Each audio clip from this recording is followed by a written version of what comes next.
우리는 성경을 진리로 믿습니다. 여러분도 성경을 진리로 믿으시죠? 세상에 어떠한 철학자나 유명한 분이 훌륭한 책을 썼어도 그 책은 우리가 인생을 살아가면서 땅에서 필요한 부분이 될 수는 있지만 우리에게 영생을 주는 것이 아니고 영원한 천국을 우리에게 주는 것이 아니죠. 땅에 있을 때만 유익하고 필요한 좋은 책들도 많이 있고 좋은 교훈도 있지만 영생으로 인도하는 분은 예수님 뿐이시고 그 길을 알려주는 책은 성경밖에 없습니다.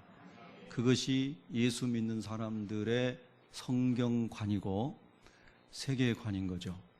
이 말씀은 성경을 우리가 열심히 읽고 성경 말씀대로 살아야만이 영원한 소망이 있다고 하는 것을 말하는 것입니다.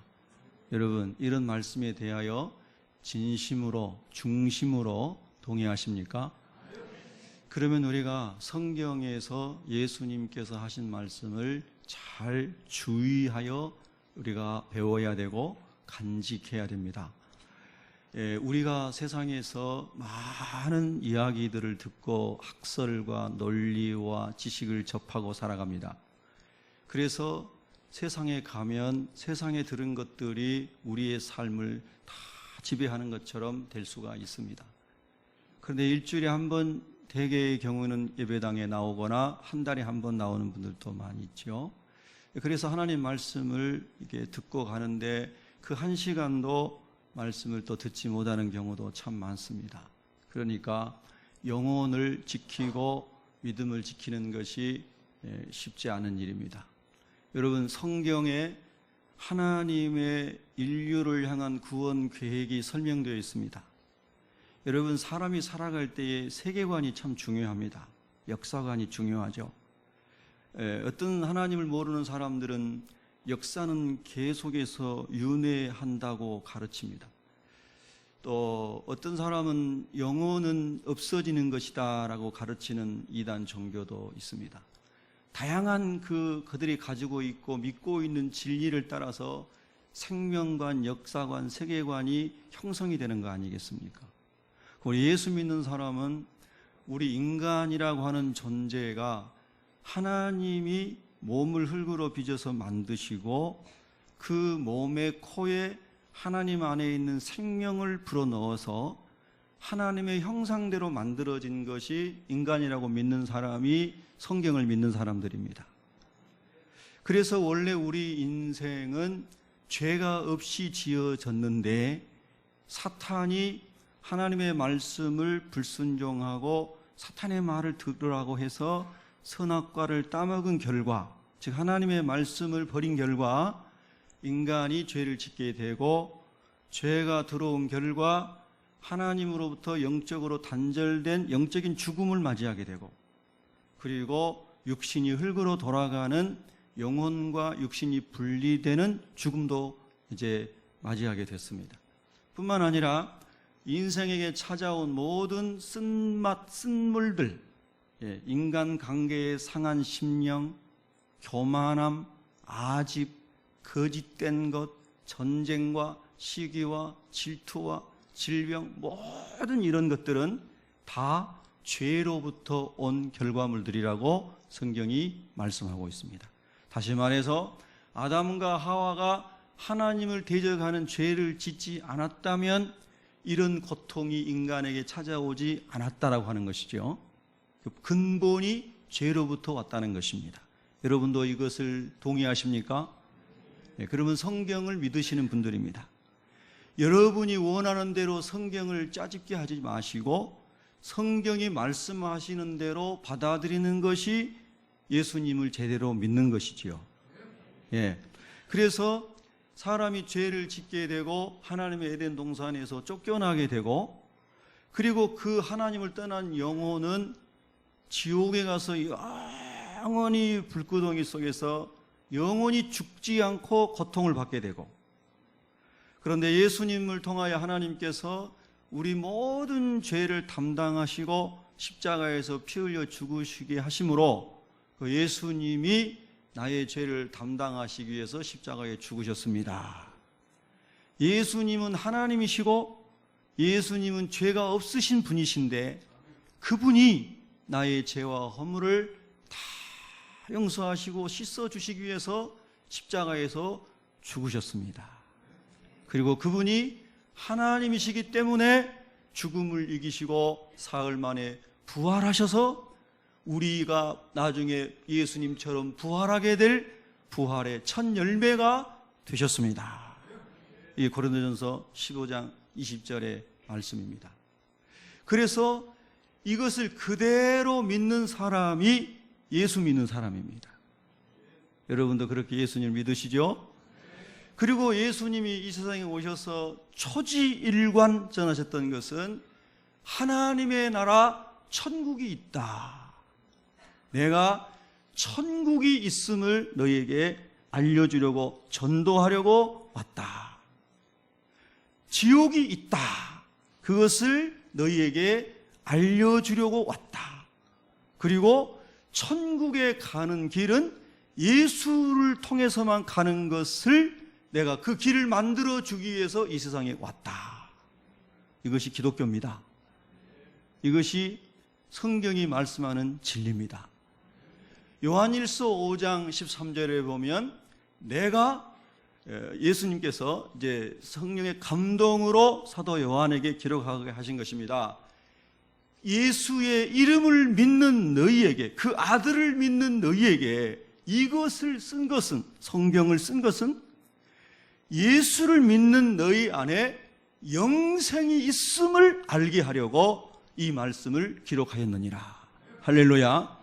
그러니까 성경 66권 전체를 통하여 관통하는 것은, 진리는 예수님을 믿으면 죄 용서받고 진실로 인격적으로 예수님을 구주로 받아들이고 내 죄를 회개하고 자복하고 주님만을 의지하고 주님만을 주인으로 모셔드리고, 할렐루야. 그럴 때 그 주님의 보혈이 우리의 죄를 용서하심으로 우리가 하나님의 자녀가 돼서 하나님 나라에 가는 길을 하나님이 예수님이 열어주셨다는 겁니다. 예수님이 전하신 복음은 초지일관 그겁니다.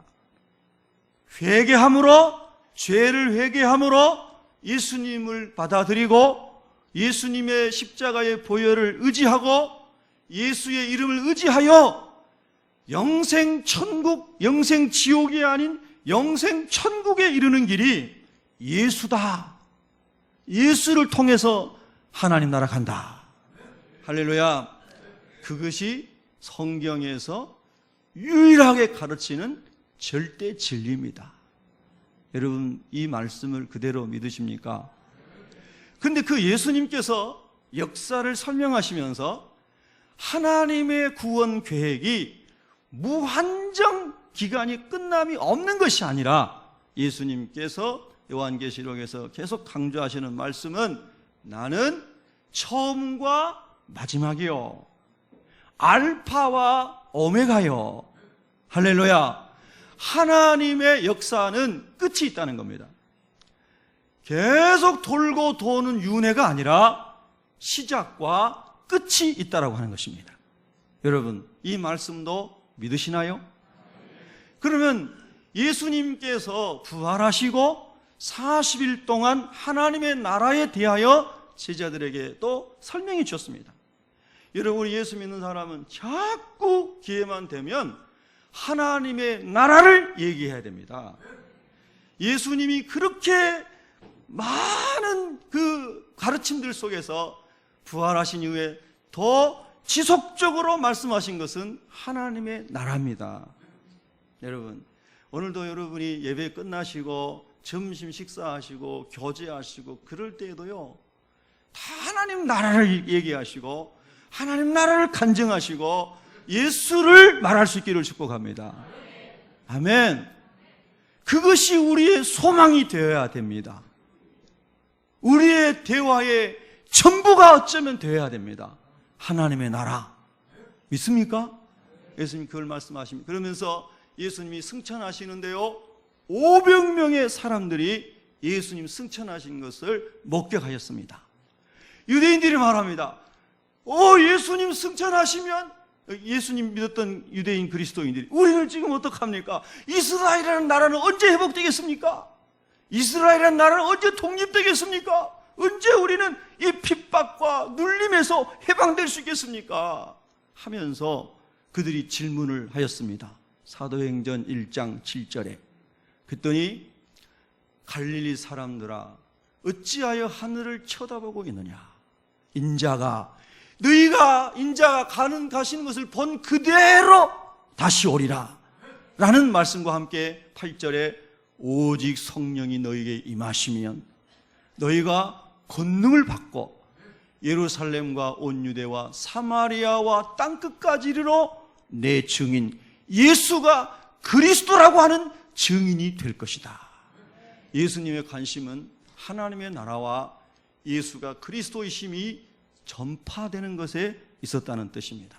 자, 그러면 하나님께서 타락한 인류를 하나님의 공의에 의하면 다 심판하여 지옥 형벌에 처해야 되지만 하나님은 사랑의 하나님이시기 때문에 예수 그리스도 독생자를 보내셔서 구원의 길을 예비하셨지 않습니까? 그래서 하나님께서 역사의 고비 과정마다 하나님을 알게 하는 것을 가르쳐 주시고 그를 계시라고 합니다. 그리고 그 과정마다 하나님께서 사람들을 택하셔서 하나님이 창조주이신 것을 알리게 하셨습니다. 여러분, 성경에 보면 창세기 1장부터 11장까지는 우리가 흔히 신학에서 역사 이전 시대라고 얘기합니다. 12장부터는 역사 시대라고 얘기합니다. 왜냐하면 12장이 아브라함이 부름받았던 때입니다. 인류의 역사도 보면 여러분 기록이 남아있는 인류의 역사를 보면 대개 BC 3500년경으로 봅니다. 대략. 그래서 바벨론, 메소포타미아 문명이나 이집트 나일강 문명이나 중국의 황하 문명이나 인더스의 인도 문명이나 이런 대개의 세계의 4대 문명의 출발은 BC 3500년 어간에 다 있는 거 여러분이 배우셨지 않습니까?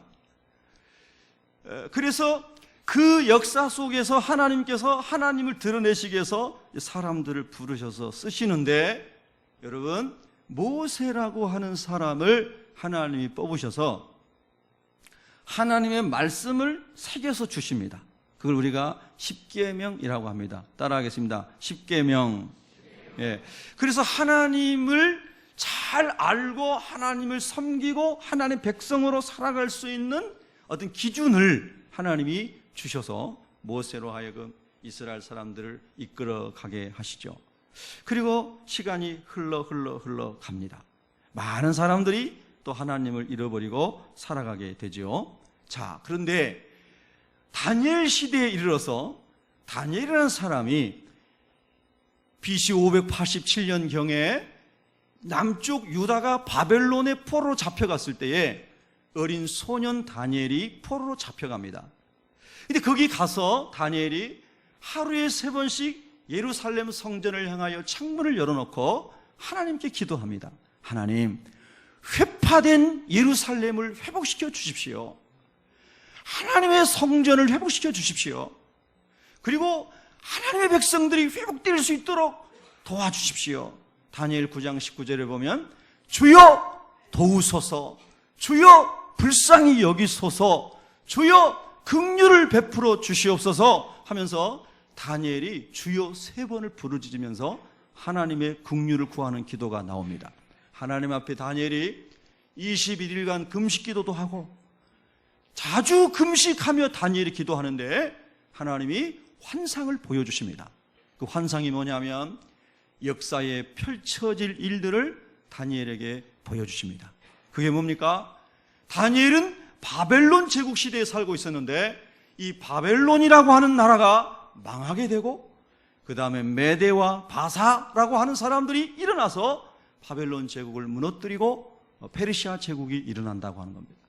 페르시아 제국도 무너지고 그리고 여러분이 잘 아시는 알렉산더 같은 헬라의 제국이 일어나서 새로운 세계가 또 일어난다. 또 헬라도 무너지고 로마가 일어나게 되고 로마도 무너지고 로마 제국하에서 많은 열국들이 생겨나게 되고 그리고 그 많은 열국들 중에서 예수님을 대적하는 적 그리스도도 나타나게 되고 그리고 예수님께서 오실 때가 가까워 올 것이다 라고 다니엘 기도하며 하나님의 영에 감동된 사람에게 하나님의 구원의 타임테이블을 알려주신 겁니다. 여러분은 이런 하나님의 말씀을 믿으시나요? 저는 믿습니다. 그러면 예수님이 승천하실 때는 이미 다니엘보다 700년이 거의 지난 해였습니다. 그리고 예수님께서 그 다니엘이 예언하였던 다니엘 9장과 다니엘서에 있는 말씀을 압축하여 마태복음 24장에서 예수님이 재해석하여 설명을 해 주십니다. 그러면서 예수님께서 반드시 다시 오실 것인데 예수님 다시 오시기 전에 이러이러한 징조가 있을 것이다 라고 설명을 해 주십니다. 여러분, 그 징조 중에 여러 가지가 있는데 몇 가지를 또 제가 여러분에게 복습시켜 드립니다. 여러분 많이 들으셨죠? 또 복습시켜 드립니다. 첫 번째는 14절에 나오는 모든 민족에게 복음이 증거되어져야 한다는 겁니다. 대략 1990년대 후반부터 2000년까지 복음이 전달되지 않는 부족이 9천 종족 정도 됐습니다. 9천 종족. 그래서 한국에서 세계 선교 대회를 95년도에 할 때 2020년도까지 모든 부족에게 복음을 전하자라고 하는 세계 지도자들이 모여서 선교 전략을 짰습니다. 그런데 2010년도에 지금부터 4년 전에 나온 통계에는 1,500부족 정도가 남은 걸로 통계가 나왔습니다. 그로부터 4년이 지나갔습니다. 최근에 제가 물어본 바로는 어느 선교단체에서 물어본 바로는 600부족 정도 남았다고 말하는 사람도 있고 선교단체에서 말하는 겁니다. 그 이상, 그 이하도 될 수 있겠죠. 9천 종족에서 1,000 아래로 지금 복음이 다 증거되어 가고 있다는 것입니다. 이거는 제가 얘기한 게 아니고요. 선교학자들이 얘기한 겁니다. 또 하나는 자 보십시오. 여러분 예수님 오실 날 가까우면 여러분 좋아요 안 좋아요? 너무 좋은 거죠. 할렐루야. 예. 이달 7일에 미국의 나사에서 발표한 이런 기사가 있는데요. 여러분 혹시 읽어보셨습니까? 미국의 캘리포니아는 세계의 곡창지대입니다. 미국을 먹여 살리는 것만이 아니라 전 세계를 먹여 살리는 곡창지대입니다. 중국도 그렇지만. 그런데 캘리포니아에 수년째 가뭄이 들고 있습니다. 그래서 나사의 연구원들이 연구하여 발표를 했습니다. 이 문제가 해결되지 않으면 미국과 전 세계에 식량의 재앙이 온다. 나사의 과학자들이 발표한 겁니다. 제가 얘기한 게 아닙니다. 여러분. 그래서 심각한 미래에 대한 그런 것들을 학자들이 얘기를 합니다. 우리나라에 미래학을 공부한 유명한 요즘에 막 뜨고 있는 저명한 최윤식 박사라는 분이 있습니다. 그분이 미국에서 경제학 또 여러 가지 그런 쪽에 공부를 하고 정통 미래학을 전공한 우리나라 최초의 학자라고 유명한 사람입니다. 제가 그분 강의를 지난번에 리더십 세미나에서 직접 들었습니다. 그분도 그런 이야기들을 했습니다. 자, 넘어가서 또 예수님이 말씀하시기를 예수님이 오실 때가 되면 이 땅이 소돔과 고모라 같을 것이라고 그랬습니다. 소돔과 고모라의 특징은 남색하는 자, 여색하는 자들이 온 땅을 지배해버린 겁니다. 즉 동성연애하는 사람들이. 최근에 미국에서 발표된 것을 보면 미국의 33개, 44개 주가 이미 동성결혼과 연애를 합법화했습니다. 나머지 주들도 지금 그렇게 돼가고 있습니다. 스웨덴이나 다른 나라는 말할 것도 없습니다. 여러분 여전히 여러분의 직장이 잘 돼야 되고 사업이 잘 돼야 되는 것에 더 관심이 많을지 모르겠습니다만은 그것도 관심을 가지십시오. 그러나 하나님의 시간표도 주목하십시오. 아멘. 그래서 그러한 일들이 도저히 기독교 국가들을 휩쓸고 가고 대한민국 땅도 이미 그 바람이 몰아치고 있는 것을 여러분이 잘 알고 계십니다. 영적으로 완전히 무너져 내리는 음란하고 악한 세대가 되어가고 있는 것을 보면 주님 오실 때가 가까운 것을 알라고 예수님 말씀하신 겁니다. 예수님께서. 아멘. 옆 사람에게 얘기하세요. 예수님께서 말씀하신 겁니다. 네. 제가 얘기한 거 아닙니다. 여러분, 목사가 이런 설교하면 인기가 별로 없습니다. 네. 목사는 막 여러분에게 평안하십시오, 복 받으십시오, 막 이러면 사람들 좋아해요. 여러분, 그런 거에 쏙지 마세요. 네. 말씀을 붙잡아야 되는 겁니다. 네. 그러나 그 날과 그때는 아무도 모르나니 하늘의 천사도 모르고 아들도 모르고 하나님 아버지만 아시느니라. 아멘. 그렇기 때문에 하나님 아버지만 아십니다. 그런데 징조를 보고 깨어 있으라. 준비하라. 믿으시면 아멘. 할렐루야. 그런데 여러분, 오늘 우리가 추수감사주일이잖아요. 이 추수감사주일의 기원은 레위기 23장 33절부터 44절에 기록된 것입니다. 그것은 이스라엘 사람들이 하나님께 드렸던 초막절, 장막절이라고도 하고, 그 다음에 또 뭐라고 부르죠? 수장절. 예, 수장절. 제가 1부, 2부 두 번 설교했는데 지금 생각이 안 났어요. 수장절, 세 가지로 불립니다. 그거는 이스라엘 사람들이 출애굽을 하고 광야를 지나는 동안에 장막에서 텐트 생활을 하면서 하나님이 그들을 먹여주시고 입혀주시고 광야에서 오아시스를 주시고 풍성하게 매일처럼 만나와 메추라기를 주시고 하신 하나님의 구원과 먹이심과 하나님의 은총을 그들이 기억하기 위해서 가나안 땅에 들어가서도 그들이 성읍에서 벽돌로 구운 좋은 집에 살면서도 이 하나님을 기억하고 감사하며 하나님만을 예배할 수 있도록 하기 위해서 하나님이 이 절기를 그들에게 허락하셨습니다.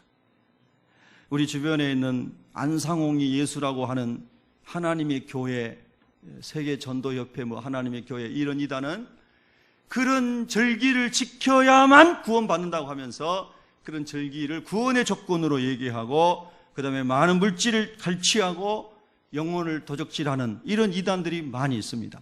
그런데 여러분, 이 수장절은 구원의 조건이 아니라 하나님이 이미 구원하신 하나님의 은혜를 입은 백성들이 하나님만을 예배하고 하나님께만 감사드리고 하나님을 높여드리기 위해서, 즉 하나님 우리 영혼을 간수하라고, 주님 나라 오실 때까지 믿음을 지키라고 주님이 축복의 절기로 주신 줄로 믿습니다. 그래서 유대인들은 이 초막절이 되면 아파트에 사는 사람은 또 베란다에다가 초막을 짓고, 단독주택에 사는 사람은 뒷마당이나 앞마당에 초막을 짓고, 지붕이 있는 사람은 지붕에다가 초막을 짓고, 그렇게 7일 동안을 하나님 앞에 감사하는 절기를 지킵니다. 며칠 동안요? 7일 동안. 하루가 아닙니다. 7일 동안. 그리고 그때 하나님 앞에 나아갈 때에 에트로그라고 하는 아름다운 실과 이스라엘에서 나는 과일을 가지고 갑니다. 이건 상징적으로 이렇게 앞에 해놓은 거죠. 그 다음에 정려나무, 광야에 지날 때 하나님께서 오아시스, 정려나무가 심겨진 오아시스를 주신 하나님의 은혜를 기억하기 위해서 정려나무 가지를 가지고 갑니다. 세 번째는 하다스라고 불려지는 무성한 가지를 가지고 갑니다. 그것은 영생을 상징하는 식물입니다. 네 번째는 시내의 버드나무를 가지고 갑니다. 그것은 우리에게 쉼을 주시고 그늘을 주시고 우리의 피난처가 되시는 분이 하나님이십니다. 이 신앙 고백을 가지고 네 가지를 가지고 가서 하나님 앞에 감사로 나가는 것이 초막절 절기입니다. 동시에 그 초막을 지을 때에 산면을 막고 한쪽은 비워두어서 누구든지 다 오십시오. 이 초막절 절기에 우리가 서로 음식을 나누고 하나님의 사랑을 나눕니다 해서 한쪽은 개방을 시켜놨습니다. 아름다운 절기죠. 그런데 여러분, 이 초막절의 마지막 날에 요한복음 7장에 보면 절기 끝날에, 그 절기가 바로 이 초막절이었습니다. 그 초막절의 마지막 날에 하는 일이, 제사장이 실로암 연못에 가서 물을 길러 와가지고 거기 제단에 물을 붓습니다. 이거를 전제라고 합니다. 전제. 그 물을 부으면서 하나님, 이사야서에서 12장에서 하나님 약속하시는 것처럼 우리에게 구원자를 보내주십시오, 메시아를 보내주십시오 하면서 구원의 우물 들에서 물을 기르리이다. 할렐루야.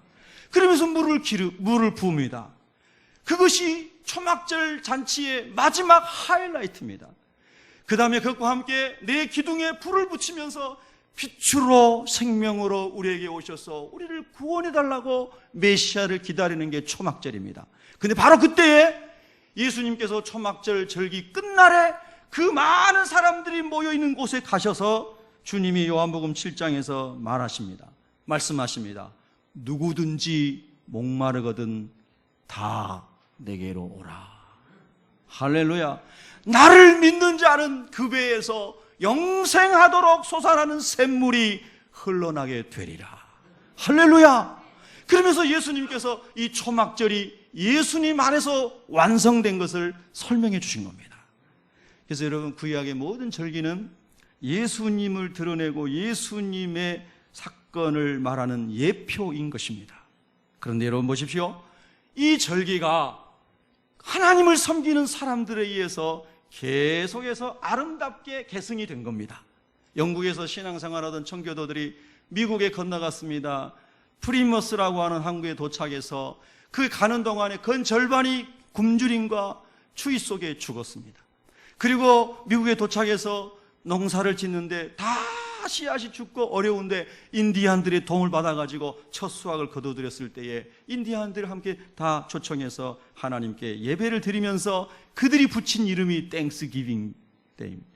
감사합니다 하나님. 그래서 장막절이 그들의 신앙과 그들의 역사 속에서는 하나님 앞에 수장절, 가을에 거두어 저장하는 수장절의 개념으로 더 가까이 다가와서 우리가 하나님 앞에 거둬들인 것으로 인하여 감사를 드립니다 하면서 매년마다 추수 감사 예배를 드리게 됐습니다. 그리고 그 선교사님들이 우리나라에 와서 복음을 전해서 우리나라도 이렇게 추수 감사 예배를 드리고 있습니다. 여러분, 여러분의 마음속에 그런 하나님을 향한 은혜가 있으신가요? 자, 이제 오늘 본문에 돌아가면 역사 속에 이렇게 하나님으로부터 모든 것이 왔습니다. 하나님이 나를 건져주셨습니다. 구원해 주셨습니다. 영생을 주셨습니다. 모든 영광과 찬송과 권능이 하나님께 있습니다. 이렇게 고백했던 사람이 있습니다. 오늘 본문에 그 사람이 누구죠? 다윗이라는 사람입니다. 옆 사람에게 인사하겠습니다. 다윗이랍니다.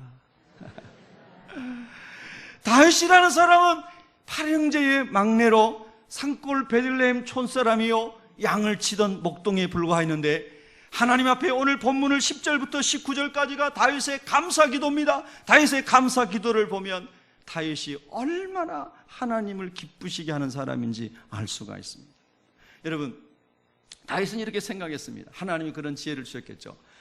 하나님을 잘 섬기고 우리가 하나님 안에서 승리하려면 하나님을 예배하는 사람이 되어야 되는데 이 가나안 땅에는 온갖 우상을 섬기는 신전들은 많은데 하나님 섬기는 곳이 없으니 하나님께 예배당을 지어 성전을 지어서 하나님께 드리고 이스라엘 모든 백성이 이 성전에서 하나님을 예배하기를 원합니다.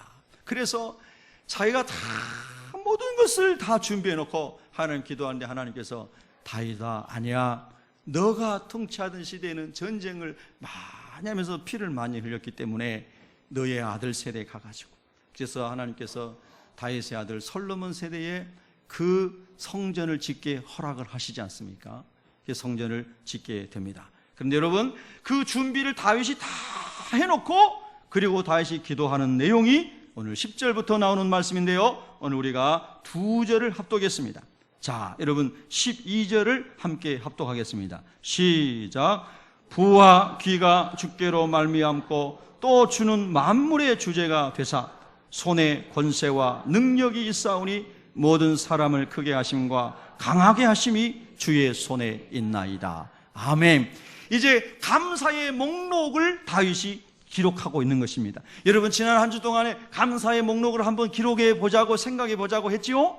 한번 해보셨어요? 예. 그것을 생각하고 기록해 보신 분은 감사가 더 많이 넘치셨을 것입니다. 예, 할렐루야. 그래서 다윗이 그렇게 고백을 하는데 오늘 구절구절이 얼마나 감격스러운지 모릅니다. 여러분 14절에 처음에 다윗이 이렇게 말합니다. 나와 내 백성이 무엇이기에. 여러분 이것이 다윗의 위대함입니다. 지금 다윗은 다윗 왕조의 위대한 왕조를 만들고 지금까지보다도 훨씬 더 번성한 부강한 나라를 세웠습니다. 엄청난 하나님의 축복을 받았죠. 높은 자리에, 영광스러운 자리에 있습니다. 그런데 그가 이렇게 말합니다. 하나님, 제가 도대체 무엇이기에, 내가 무엇이기에 하나님께서 이렇게 큰 은혜를 주셨나이까? 여러분 이런 은혜 깨닫고 계시죠? 하나님, 제가 도대체 어떤 사람이기에 저에게 이런 은혜를 주십니까? 저는 무지랭이 같은 사람입니다. 저는 길가에 버려진 돌멩이 같은 사람이었습니다. 아니 그보다 더 못한 죄와 허물로 죽어간 사람이었습니다. 죽은 사람이었습니다. 길가에 버려진 돌멩이는 죄를 짓지 않습니다. 버려진 막대기는 죄를 짓지 않습니다. 그러나 생명이 있는 나는 버려진 돌만도 못한 죄인으로 살았습니다. 그런데 주님, 내가 무엇이기에 이런 은혜를 주셨나이까? 여러분 이것이 다윗이 하나님 앞에 지금 드리는 감사 아닙니까? 이 말 다른 말로 하면, 지금 고상한 말로 하면 자기가 누구인지 자기 정체성을 알고 있는 사람이었습니다. 여러분 사람이 조금만 성공하면 달라진다는 말이 있잖아요. 근데 남이 문제가 아니라 우리 각각의 문제더라고요. 다른 사람의 문제일 수도 있지만 나의 문제인 것이죠. 그렇죠? 내 영혼을 잘 지킬 수 있기를 축복합니다. 근데 다윗은 이렇게 이 자리에 있으면서도 그 마음이 지금 지켜지고 있는 겁니다. 내가 무엇이기에. 한번 따라하겠습니다. 하나님, 제가 무엇이기에. 네, 아멘. 여러분 그런 은혜 간직하시기를 축복합니다. 그리고 생각했더니 은혜가 되는 겁니다. 이 말은 다윗이 그만큼 겸손하고 하나님의 주재권을 인정하며 살고 있는 것을 보여주는 겁니다. 그 다음에 14절에 뒤에 보면은 뭐라고 말하냐면, 다윗이 모든 헌신을 하나님 앞에 한 다음에 14절에 모든 것이 주께로 말미암아 싸우니 우리가 주의 손에서 받은 것으로 주께 드렸을 뿐입니다. 할렐루야. 모든 것이 주께로 말미암아 싸우니, 예수님 말씀대로 하면 주님, 저는 청지기일 뿐이오니, 저는 주님의 심부름꾼일 뿐이오니 모든 것이 주님께로부터 왔습니다. 그래 주님께로 돌려드립니다. 여러분이 주인이 아니심을 기억하시기 바랍니다. 하나님 주인이십니다. 건강도 재능도 물질도 시간도 다 하나님이 주인이십니다. 하나님의 때에 하나님의 영광과 하나님의 목적을 위하여 여러분 멋지게 헌신되시고 주님 앞에 가십시오. 영광스럽게 주님 앞에 서십시오. 다윗은 그렇게 말합니다. 주님, 모든 것이 주께로부터 왔습니다. 하나님 몰랐던 알렉산더도 20대 후반에 세계를 다 정복하고 30대 초반에 죽으면서 관 밖으로 내 손을 내놓고 나를 시내를 한번 돌아라. 공술의 공수거다. 인생이 빈손으로 왔다, 빈손으로 간다. 젊은 나이에 세계를 정복하고 어디 더 정복할 땅이 없느냐고 소리쳤던 알렉산더가 아무것도 갖지 못하고 그렇게 갔습니다. 공술의 공수거입니다. 저는 교회에서 고등부 다닐 때 차복은 목사님이라는 분이 우리 교회에 오셔서 부흥회를 하셨었습니다. 근데 너무 제가 그 목사님께 은혜를 받아가지고 지금도 이름이 생각이 나네요. 근데 그분이 말씀을 전하시면서 공수래 공수고 이야기 그렇게 말씀하시더라고요. 고등학교 1학년 때인가 2학년 때. 정말 그렇죠, 장로님? 어르신들 그러시죠? 인생이 하나님 없는 인생은요, 땅에 쌓아둔 모든 것은 다 빈손으로 왔다가 손 펴고 가는 거 아닙니까? 그래서 하나님 위에, 예수님 위에 세워진 인생만 진짜로 남는 겁니다. 그래서 다윗은 그것을 알았기 때문에 모든 것이 죽게로 왔을 뿐만 아니라 15절에 보면 하나님 나는 나그네와 그루민입니다. 이 땅에 그림자같이 살아가는 사람입니다. 하나님 이 땅에 나의 희망은 없습니다. 나의 진정한 희망은 하나님의 나라의 해분에 있습니다. 할렐루야. 이래서 다윗이 위대합니다. 이래서 위대합니다. 그 높은 자리에 있으면서도 다윗은 말합니다. 하나님 나는 나그네와 거루민 같은 사람입니다. 내 소망은 이 왕궁에 있는 것이 아닙니다. 나의 소망은 하나님의 나라에 있습니다. 여러분 이렇게 하나님의 나라에 소망이 있고 예수님 안에 소망이 있는 사람은요 자유함이 있죠. 대학교 3번 떨어져도 자유함이 있습니다. 목사님 떨어져 봤어요 그럴까 같은데 저는 안 떨어질 시험만 봐가지고 안 떨어져 봤습니다. 현찮은 시험만 봐가지고. 어떤 분이 대학을 7번 떨어졌는데 자살하려고 농약을 가지고 목사님 아들이에요. 정말 아버지한테도 죄송하고 교인들한테도 죄송하고 이제 교회도 못 다니겠고 청년부도 이제 그래가지고 죽어야 되겠다. 농약을 탁 가슴에 품고. 근데 목사님 아들이 그래도 한번 기도해보자 마지막으로. 그래가지고 기도원에 가서 기도를 하는데 그때 그날 설교하신 목사님이 예수님 믿는 사람은 생명이 있고 소망이 하나님의 나라에 있고 예수님 안에 기쁨이 있고 감사가 있고 뭐 이런 설교를 하니까 그 말씀이 확 다가와서 은혜 받고 나가서 농약병 깨서 버리고 칠수에서 합격하고 유명한 지도자가 됐습니다. 할렐루야. 예수님 안에 생명이 있는 사람은 7번 꼬꾸라져도 8번째 일어납니다. 아멘. 다윗은 왕궁에 있어서 행복한 사람이 아니라 왕궁에 있지만 하나님 저는 나그네입니다. 우리 열조들과 같이 아브라함과 이삭과 야곱과 같이 반드른 피플 나는 방황하는 나그네일 뿐입니다. 이 세상에서는 내가 영원히 거할 곳이 없습니다. 하나님 인도하신 대로 가는 것이 내 인생입니다. 하나님 저는 나그네일 뿐입니다. 여러분의 마음이 이런 마음이 지금 유지되고 계세요. 그러면 감사하시기 바랍니다. 이보다 더 엄청난 감사가 어디 있습니까 여러분? 그런 사람은 세상이 침몰시키지 못합니다. 오늘도 새벽에 일어나 휴대폰 뉴스를 보니까 담양인가 어디서 화재가 나서 4사람인가 죽고 여러 사람이 다쳤다는 기사를 봤습니다. 제가 그 기사를 보면서도 저 돌아가신 분들은 예수님을 믿고 돌아가셨을까?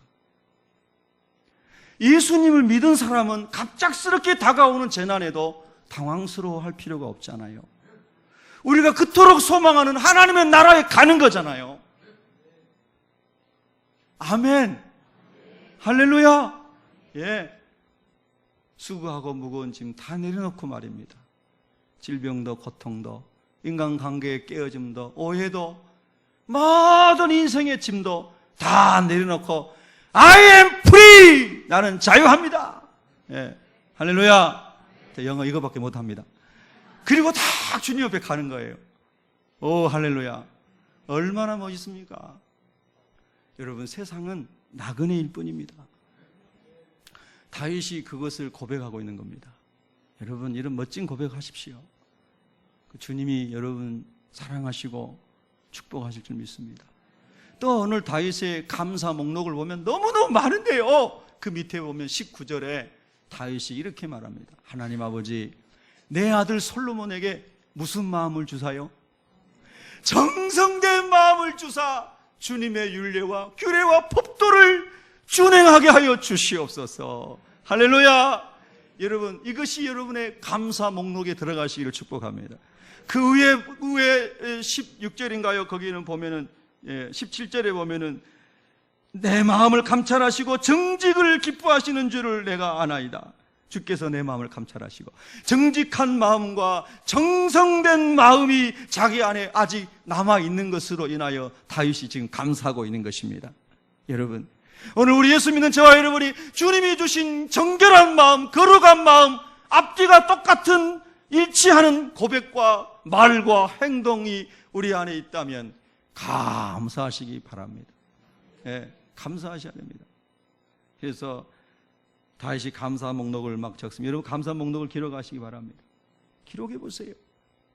오늘 새벽에도 저희는 하나님, 이 모든 감사들 중에 저는 더 많은 감사가 있습니다. 하나님, 너무 많은데 이런 감사했습니다. 제가 너무나 연약하고 부족한 사람이잖아요. 여러분, 이 세대 가운데 훌륭한 목사님들이 얼마나 많습니까? 그런데 여러분이 우리 교회에 남으셔가지고 예배드리고 기도하고 또 저를 격려해 주시고 중보해 주시고 이렇게 너무 감사하더라고요. 또 금년에는 또 하나님이 많은 분들을 교회에 또 보내주셔서 어떻게 이렇게 사람들이 우리 교회에 멀리서 이렇게 오실까, 이 생각하면 할수록 감사한 거죠. 그래서 제가 여러분 부족한 저를 위해 기도해 주시고 동역해 주시는 사람들이 많이 이 교회에 있는 것을 인해서 감사했고요. 또 새로운 동역자들을 하나님 보내주신 것에 대해서 감사했습니다. 여러분 주변에 있는 분들이 다 그런 분들입니다. 할렐루야. 저에게도 그러한 것처럼 여러분들에게도 그러한 분들이 맞죠. 할렐루야. 감사의 제목들이 너무나 많은 겁니다. 또 있습니다. 우리의 삶에 불어오는 많은 풍파들을 통하여 우리를 단련하심으로 성령의 열매를 맺는 예수님의 성품을 닮아갈 수 있도록 하나님이 우리를 다듬어 가시는 것을 인하여 감사를 드립니다. 할렐루야. 하나님 우리를 다듬어 가시는 게 얼마나 축복입니까, 여러분?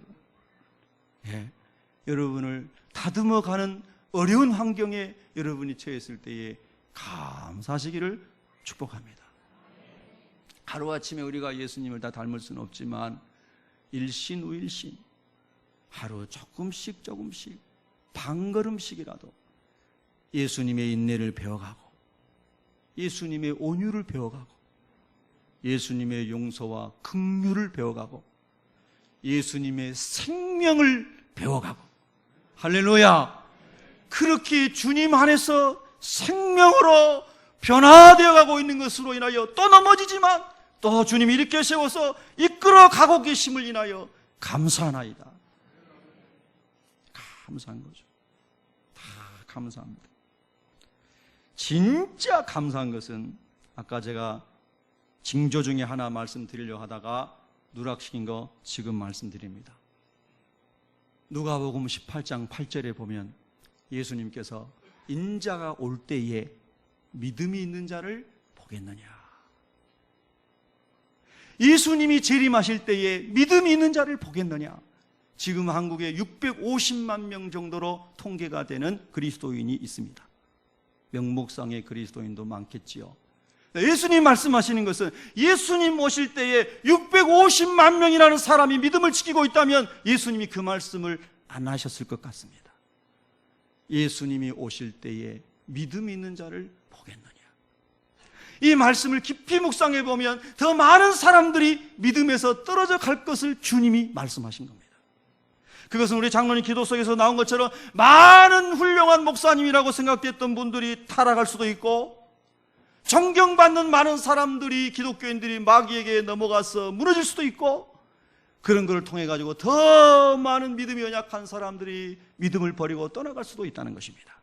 여러분, 주변에 아무리 유명한 사람이 자빠지고 넘어져도 여러분은 절대로 예수님만 붙잡으시기 바랍니다. 할렐루야. 다른 사람 얘기할 필요 없습니다. 나는 주님의 십자가를 붙들리라. 나는 성경 말씀을 붙들리라. 나는 예수의 보혈만 의지하리라. 아멘. 그리고 믿음을 지켜야 되는데, 오늘 2014년을 우리가 11월 달 지나오면서 여러분이 믿음을 잘 간수하시고 예배 자리에 앉아 계신 걸 생각하면 복 중에 복을 받으신 겁니다. 아멘. 그리고 그 믿음이 더 자라가고 있는 것을 본다면 더 큰 은혜 가운데 있는 것입니다. 얼마나 감사합니까? 모든 것을 다 잃어버려도 예수님이 우리의 주인이신 분은 모든 것을 얻은 사람입니다. 모든 것을 다 얻은 것 같아도 예수님이 없는 사람은 모든 것을 잃은 사람입니다. 여러분, 이 말씀에 동의하시나요? 인격적으로 동의하시나요? 종교적인 입술이 아니라 삶을 걸고, 주님 그렇습니다, 실제로 그런 상황이 내게 닥친다 할지라도 내 안에 있는 예수 신앙으로 말미암아 나는 부요한 사람입니다. 나는 가난한 자 같으나 부요한 사람입니다. 그렇게 말할 수 있겠나요? 고백할 수 있겠나요? 그러면 예수의 생명이 여러분 안에 계시는 겁니다. 그 믿음을 주님 오시는 그날까지 잘 지켜야 된다고 예수님 말씀하시면서 예수님 다시 오시는 그날에 그 믿음 있는 자를 볼 수 있겠느냐 그랬습니다. 사랑하는 우리 새벽교회 성도 여러분, 믿음을 잘 지키시기를 축복합니다. 그 믿음을 또 지키고 계시는 것이 이미 복을 누리고 계시는 겁니다. 옆사람 인사하겠습니다. 이미 복 받으셨습니다. 예. 할렐루야. 예. 기도하겠습니다.